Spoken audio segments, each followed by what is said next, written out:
Agriculture, Forestry and Fisheries today with new Minister Senzeni Zokwana, who's been chatting to us a lot about agriculture so far, but fisheries and forestry very much a part of the work that he does and very much a part of the economy of South Africa. So we would like to chat about that a bit more as well. But whatever's on your mind, Minister's here, he's got his team here to deal with whatever questions or concerns or issues that you might have. And we have an audience here in Cape Town that's part of this conversation, and we go to table 15 now, where Mr. Tozi Gwanya is standing by. Thank you very much, Minister, and congratulations. My question relates to the millions of people that are staying in the traditional communal lands. What does the Minister have in his plans to increase agricultural production and economic development in those traditional communal land areas? And how can we commercialize agriculture in those areas, because there's quite a lot of land in those areas? Thank you. All right, so I think you spoke a little bit about it at the beginning. Yes. Thank you very much. As I've said, that 4 billion of our budget is allocated to provinces. It's meant to be used to make sure that there is a program of ilima litsima, kanafatso ya dikgomo, to make sure that those people, and we speak of 1 million hectares of land to be planted and be worked. We speak of that land in communal land. I can assure you and agree with you, I'm from Dujwa. There are very big chunks of land that lies unworked for many years. Reasons vary. We have to deal with the issue of fencing those areas. We need to make sure that as we have deployed, we're still deploying tractors into those areas. We assist people with seeds. We assist people with fertilizer to make sure that you don't only till your land, but we're able to plant. It is doable. We have shown that where it has been done successfully, people are able to improve their livelihood. Is one area I believe when we live here, we have to make sure that we focus more. By the way, last week we had a meeting with all the MECs of agriculture and land reform. We're looking just at that to say, how many resources are available? What has been made in terms of tractors? It remains a shame to find that people are hungry, but they own some land. But the land in those areas need coordination. And we have said that through chiefs and kings, we will influence people. You can't go to a village and say you want to plant this land. You need to involve those in whose custodian that land falls under. And I can assure you, I believe that we need to make sure that our people get involved, access to markets. And when we speak of state procurement, it has to be directed to make that those people who produce at that level find markets on their own. So we're committed to that. But we're saying this, that we need to make sure, therefore, that we talk to them, we participate with them, we ensure that they're part. And I understand that in the Eastern Cape, there is an old co-op called Ingocha. We want to go back there. The province is there. Over 1,000 cattle have been placed there. People must participate. People will believe that when we speak with them, but you never dare to think for them. You need to ensure that they're part, but advise them if they want to plant maize in winter by saying it won't work, but you have to work. It will only happen when we hold those leaders by hand and ensure that it is planted. But without fencing, there's no way you can, because nobody will be struggling with cattle and sheep when you plant. But I can tell you, we will be in Mpumalanga, we will be in all provinces, saying to people, it's not worth being hungry when you own a chunk of land. The state grant must not be the only source for people to live. We must make sure that they live out of what they own. And I can assure you, when we avail all our programs, by the way, one of our entities, OBP, is more into animal medicine. We have got people amongst our guys here who are focused on looking at the challenges of climate change, how do we make sure that people plant the belt cultivars that will give them a yield, even if the conditions are adverse? We need to go there, and I hope as we do that, Mr. Tuzi, you will hold our hands, and together with you, you will show those small farmers, and I can assure you, where they begin to till, we will make sure that they harvest. It is not worth tilling, and that when harvesting comes, there's nothing to harvest. And I think and I believe we can make this happen. We can make it worse. We can make it work. Okay. In fact, let's go back to Deputy Minister Bheki Cele. So we have this legacy of April 6, 1652. And the minister's budget vote speech spoke a lot about smallholder farmers. President has spoken about creating black industrialists. And I think the agricultural sector doesn't have black industrialists at that level. And I'm just wondering, how do we move from smallholder to large-scale commercial farmers? Perhaps you can give us a path to 2030, given what's happened April 6, 1652. Thanks, Peter. It sounds like we don't believe that it happened on the 16th. April 6, that's what I'm... Did happen, is a reality. Now, one thing that the president spoke about and the government is focusing at is a beneficiation, the value chain of every other thing in agriculture. The problem, whether it's in fisheries, whether it's in forestries, even in agriculture, we have cut off the beneficiation. I'm sure you have seen a lot of logs on the trains going out of the country and come back as a furniture. Why don't we make our own furniture? Let's take a small thing, Peter. Cotton planting. You take the cotton, we are left with seed. There is more money and more work come from the cotton seed rather than the cotton itself. The cotton seed gives you your margarine, gives you your glycerin, gives you the most expensive, famous olive oil. But what happens? You ship that one out and you stay with the cotton. We'll have to have a beneficiation which will also increase the industrialization. If you get your cotton, you come with a final product, then these people make the beautiful clothing. Designers will go close there, and you will begin to buy these things cheaper because you produce cotton, you produce designers, and then the young designers of South Africa, they get the work. You can create new agri-villages because you process your products there.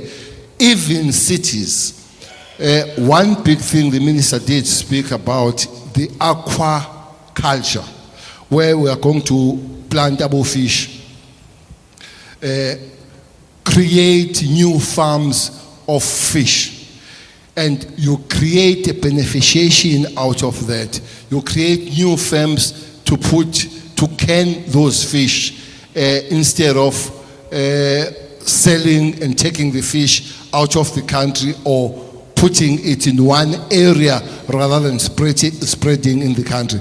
So agriculture, remember, is the only growing industry. Mining that you talk about is shrinking because there is no gold that is growing.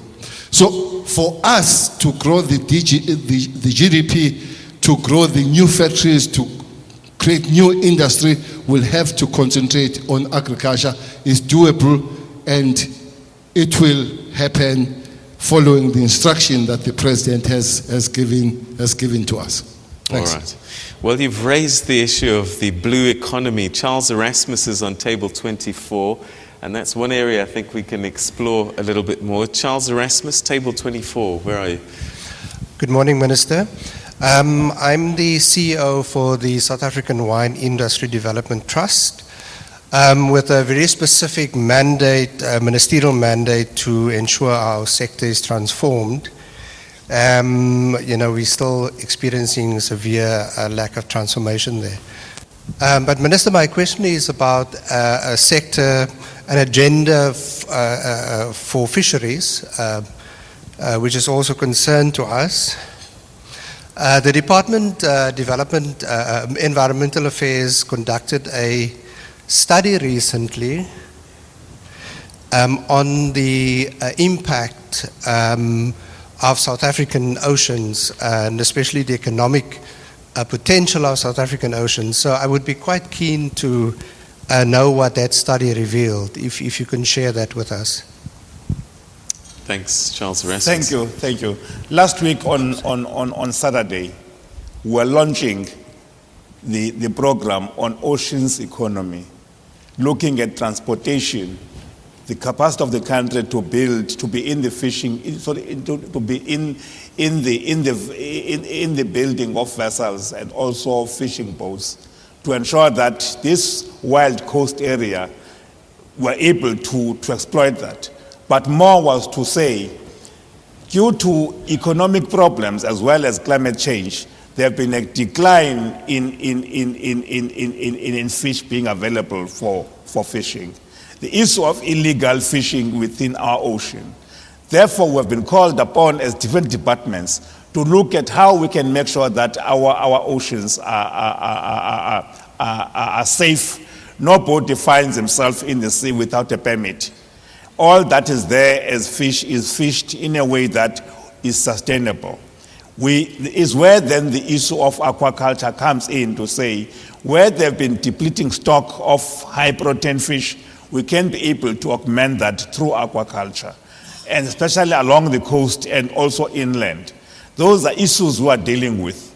We're launching that, and I think very soon we'll be able again to go back, and people are working very hard there, the industry, the departments, as well as other countries. We're looking at the Malaysian formula of saying, how can we improve our business? And I believe that if all those things are done accordingly, men and women will find new ventures they can be in. And I agree with you, an industry that does not transform may not be able to realize its ability to grow. Transformation is part of the game as we go forward. And I would be happy if we can still continue talking so that we can find each other. Therefore, to me, fishing is key, is the future. Only if we can make sure that only those who are licensed are in the sea. And we only do that if we will partner with other departments, defense, the safety and security, those who give permits, to make sure that people along the coast are not only onlookers to those who make business. We must find a way. People are telling me that co-ops are outdated. And I'm saying that they forget too soon. One of the big companies were built through co-ops. The only way you can make participation of people along the coast is building co-ops. They can only fail if the government is not opening markets for them. They can only fail if there's no effort to make sure that they are funded, they are given guidance, people who are trained are there. So I believe, therefore, that with this oceans economy, we can create more jobs. All right.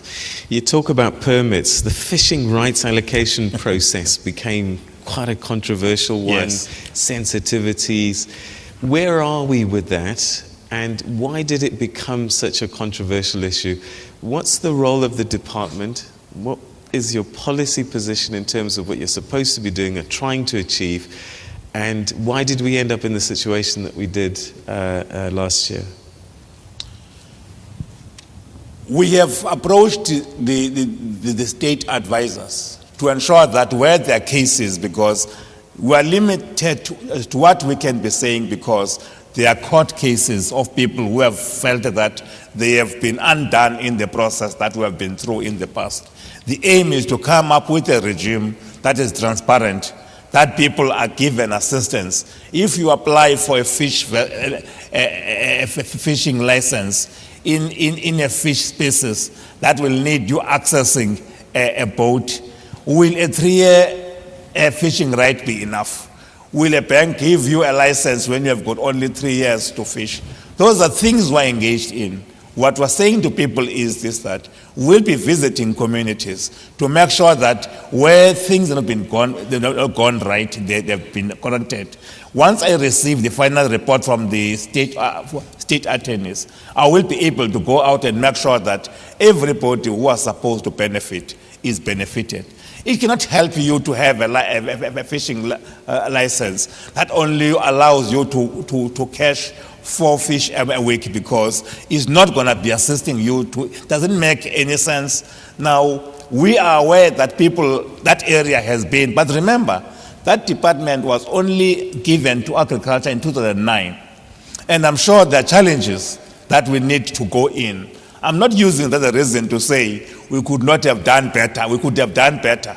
But once that report comes, I can assure you, we'll go out there, we'll look at whether the time people get when they get licenses make an economic sense, that you are able to be given a 2-year license rights. But also, what assistance will people need when they come on board? It doesn't help one to get a license. You don't have access to a boat.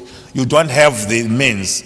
Therefore, our harbours remain one of the important resources. Ours is to go in there, or public works, to revamp them and make them that they're in a state that they can be used by our people to access fishing. We're committed to do that work. It's the work we believe that we can no longer postpone going forward.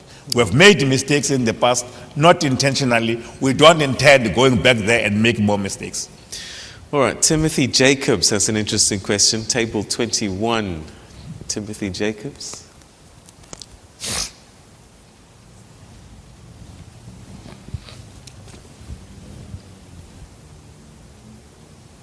Just speak. Oh. It's basically, first of all, thank you for allowing small businesses to be part of this session. We play a crucial role in creating jobs in our country. I think we create about 40 to 50% of the jobs that we currently have in our country.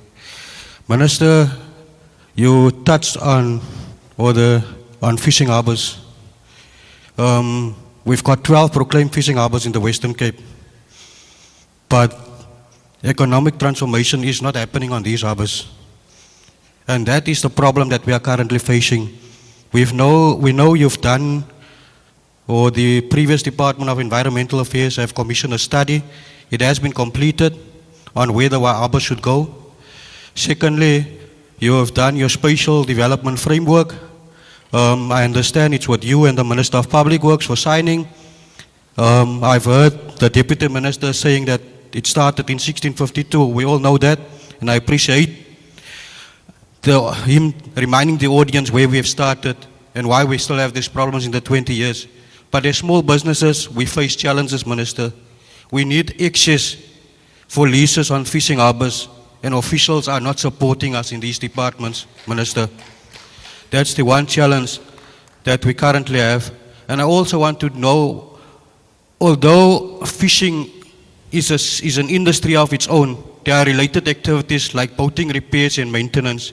I would like to know, what are your department doing in supporting those industries like boat repairs and maintenance, Minister? Thank you.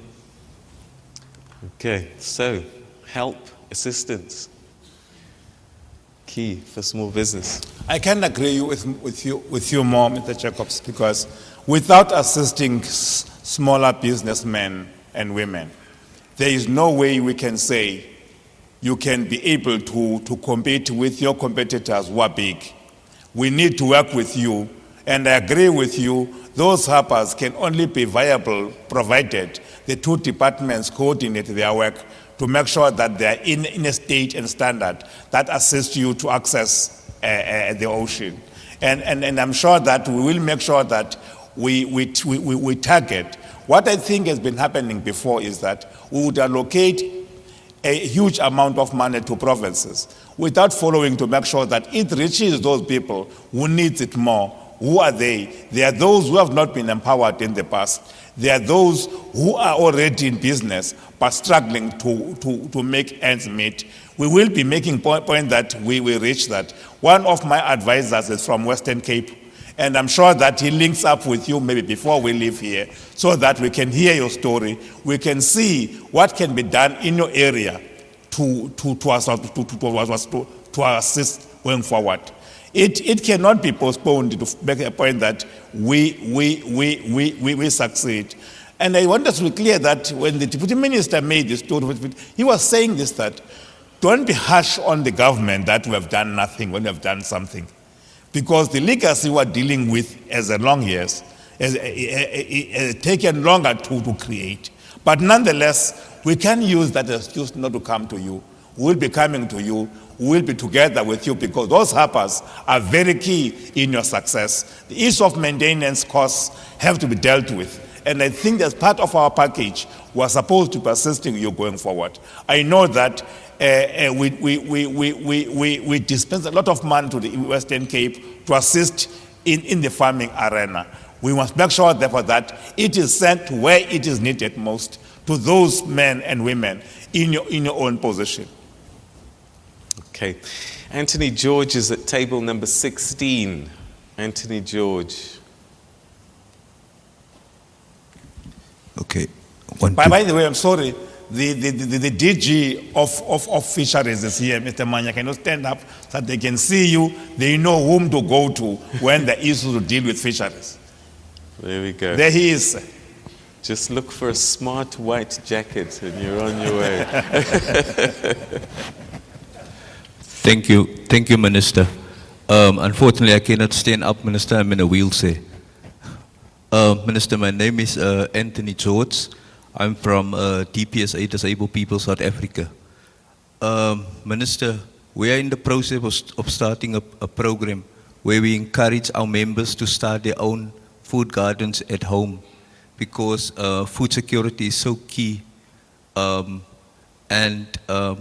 What we want to find out with the Minister, will your department take our hand in assisting our members with training and resources to make sure that every disabled person has a food garden in his or her backyard to sustain themselves? Thank you very much.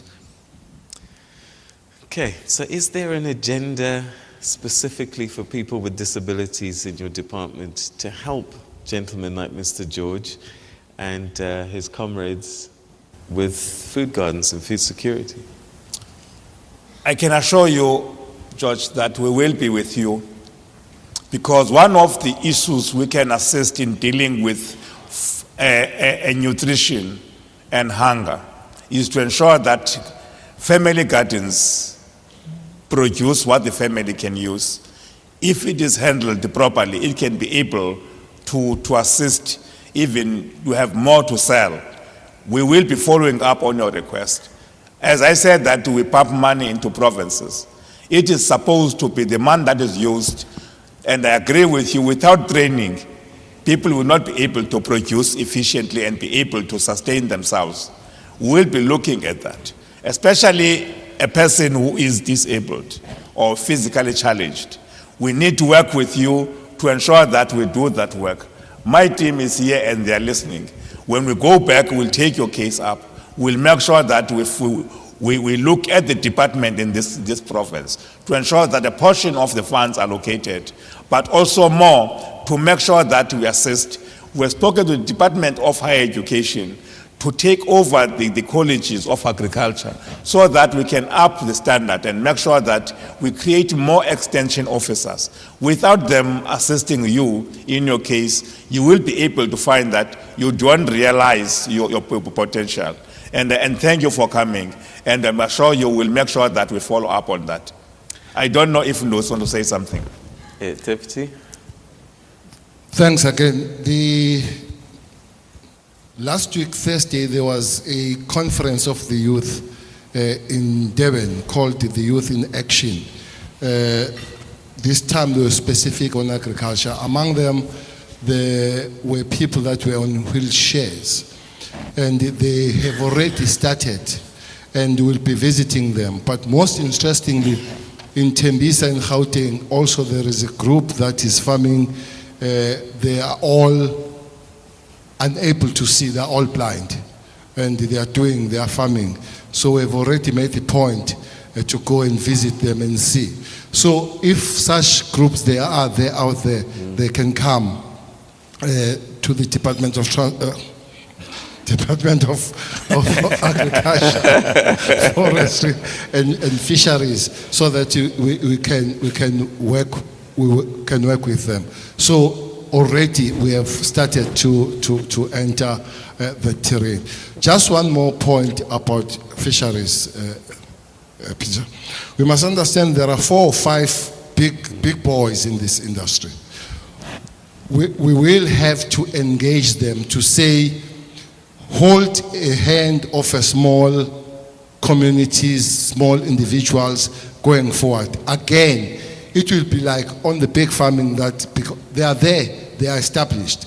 But also what was raised here is something that to be corrected.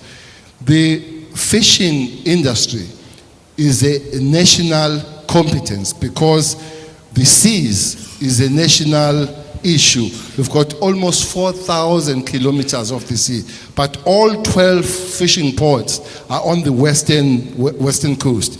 So those are the things that we need to begin to spread so that South Africans as the whole, small or big, but we will have to speak to the big guys to say, help the small guys, and transformation should be the name of the game.